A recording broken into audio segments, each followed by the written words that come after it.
Hi folks, welcome to Greg's Workshop. I'm Greg, and today I'm going to be reviewing the Ridgid R4231 sliding miter saw. I've owned this saw for close to 4 months now. Overall, I like it. That's the initial review. I'll show you some features and why I like it. It's made by Ridgid, actually made by Delta for Ridgid. It's a belt drive, belt under here, 12-inch blade. It'll slide, but only 2 inches. So it's kind of a hybrid between a regular 12-inch compound miter saw and a sliding miter saw. Downside is you don't get as much of a crosscut. Upside is that this handle here doesn't stick way far out like it would if it had a full slide on it, nor do the slides stick out in the back. As far as controls, it has dual triggers. You have to pull the what we might call the pinky one first before you pull the main one. There's a blade lock right here for changing blades. Change the blade, you simply pull it up, push it in, get the wrench out. The wrench is conveniently stored right back there on the tool. It has the hex key for the blade, and then it has a Torx head for all the adjustments.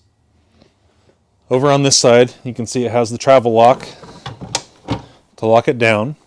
There's also a lock for the slider. There it's locked, there it's unlocked. The side-to-side lock is done with this orange handle in the back. You loosen it, there's a little lever back here you can push. That releases the detents. There's detents at 45, 33.5, 22.5, and 0 degrees. On that detent panel, you can kind of see it back here. There are screws that you can use to adjust it, fine-tune it, to make it square to the table. Up front we have our miter controls. We have the knob to loosen, button to push. The button activates all the various detents. Goes all the way over to 60 degrees on the right. Got detents at 45, 33, 15, 0. Goes to 50 degrees on the other side. Should be able to cut whatever you want. As far as depth of cut, how thick or how wide of a piece of wood it'll cut. This will cut a 2x8 without the slider. If you unlock it, it'll cut a 2x10. And then if you want to cut a 2x12, you have to remove the fences. You can see these little bumps back here. You put a piece of 2x material here and here. It'll go, the wood will stop on those little bumps, and you can cut a 2x12 if you want. A little bit cumbersome. I've done it once or twice. I wouldn't recommend it. It's not great, but in a pinch, it'll do. And what about dust collection? Honestly, it's not horrible. I use these 1.5-inch rubber elbows for my dust collection. It does come with a 2-inch adapter. I only have an 1.5-inch vacuum hose on this, so I don't use the adapter. This works pretty well. It's just hooked up to a regular shop vac. It does about as well as any modern miter saw would. It does a lot better than my old 10-inch Craftsman, I'll tell you that. Overall, I think it's a good saw. I like it. The only downside to it, the only thing that I would change is there's no sight. There's no laser, there's no shadow. So you have to come down, test the blade, see where it's at, make sure it's where you want it. But for $300, I would recommend it. It's a good saw. Of course, no review would be complete without cutting some wood, right?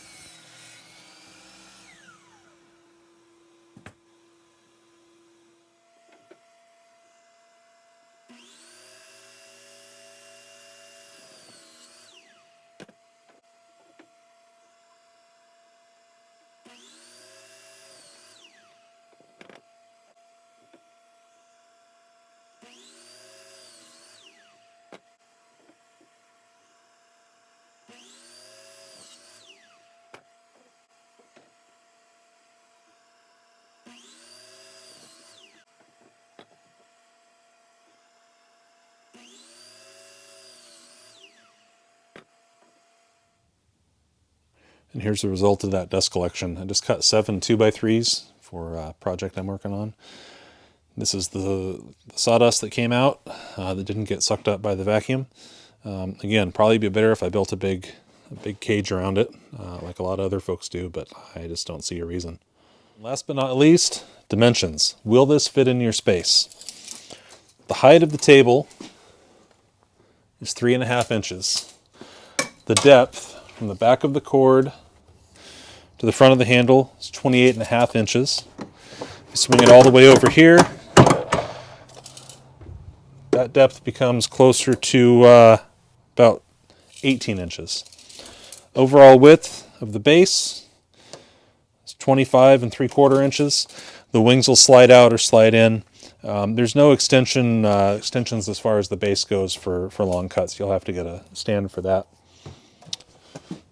What can I say? It's a good saw. Cuts wood, does what I want it to do. It's not the fanciest, it's not the least fancy. It's right in the middle, and that's kind of where I like to be.